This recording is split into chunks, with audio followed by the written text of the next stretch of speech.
Hello mga katumbok, ito panoorin niyo mga katumbok. Ito rin yung dahilan kaya napakahirap pa rin talunin ni Champ Efren kahit matanda na siya. Yan, kagaya nung tirang yun, no? Padoblete pero alam niyang may iwan yung 7 doon sa likod ng 8. Ang galing ano, sablay blessing. Ito rin, pagdating sa mga banda, yan no? Hindi basta-bastang banda yun, no? Ang galing, ang galing ng kalkulasyon niya. Hindi pa rin nawawala sa isip niya, no? Ayan, kaya kahit may edad na si Champ, nandun pa rin. Hindi nawawala yung dunong, syempre. Kagaya no, no? Pulsuhan lang, oh. Hirap nun, ha? Ito, panoorin nyo pa to mga katumbok. Marami to. Ayan. Ito, gagamitin niya yung size dito. Tsaka yung G's. Ayan, oh. Pinulsuhan lang.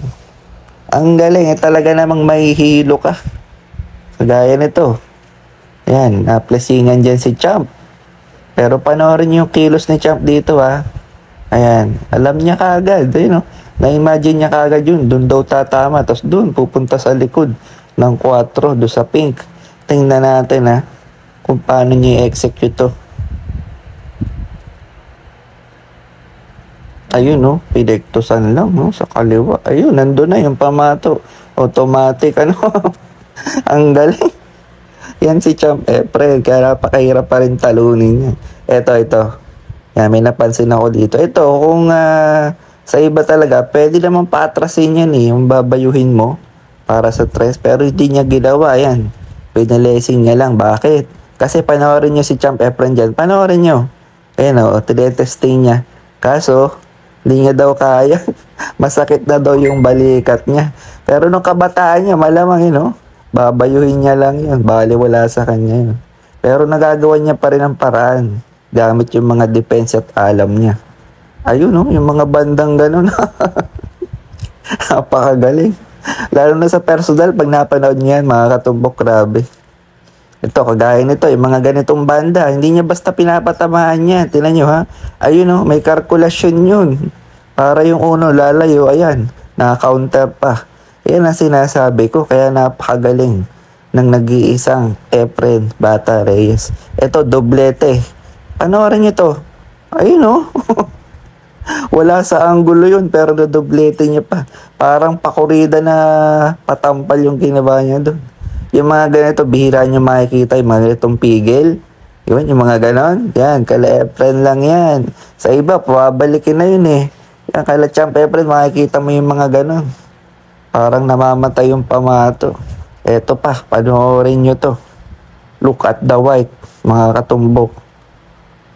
Ayun Grabe, umiwas Parang lalamove driver lang, nagmumotor lang sa traffic. Ang galing. Eto na, panoorin nyo din to. Napakagaling, sobra.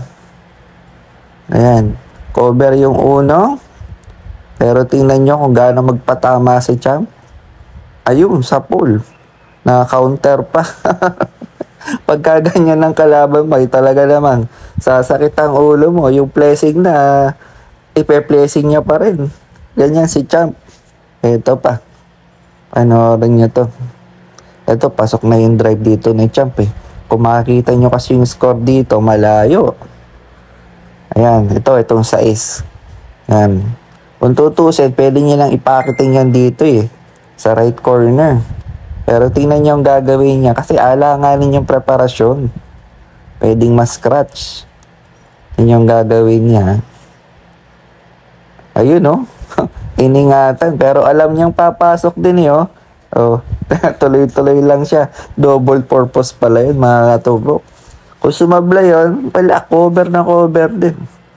Ito, tingnan natin kung mauubos to. Ayun, pinitik lang. Yan, ito, mahirap na rin to mga katumbok. Na semi-diretso siya dito Yun, yung 9, layo. So, paano yung preparasyon? Tingnan natin ang gagawin niya dito.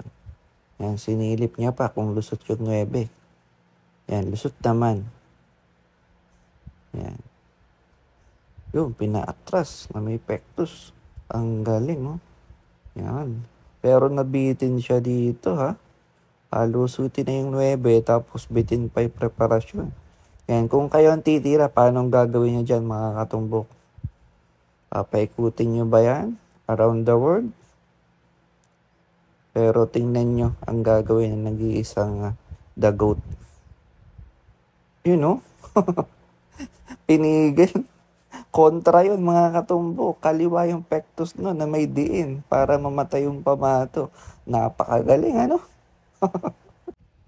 Ito pa mga katumbok. Walang lusot yung 5, may harang na 7. Kaya ganito yung ginawa niya. Ayun, kinontra. Parang may driver yung pamato, no? Ayan. Ito naman, no? Kung titignan niyo yung angulo, kaya nagdadalawang isip siya dyan. Ayan. Pag pinitik niya kasi yan, pwede nga tumama sa G's. Pag pinaikot naman, wala namang butas yung size dito, may nakaharang na G's. So, ito yung gagawin niya. Panoorin niya kung gaano kagaling sa pamato yung control. You know, kita nyo? Ang galing. Perfect. Yan, ito pa, kagaya nito. Kung sa iba lang, pipinahin na to, kaya naman sa Pina eh. Pero iba yung champ. Pre natin, tingnan yung pamamaraan niya. Ayan, no? Siguradong placing yan, no? Dalawa-dalawang tago. Cover na yung pamato, tapos cover pa rin yung tres. ito. Subablay yung kalaban sa doblete. Tapos na-cover. Yan, ito. Panoorin nyo to, mga katumbok. Tingnan nyo kung ano yung gagawin ni champ dito. Cover na cover talaga. Ayan. Napakahirap din bumanda ng ganyan. Mga single banda.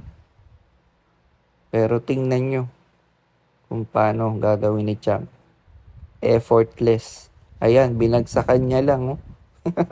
Parang siguradong papasok. Yun, panalo na siya dyan. Naubos na ni champ yan.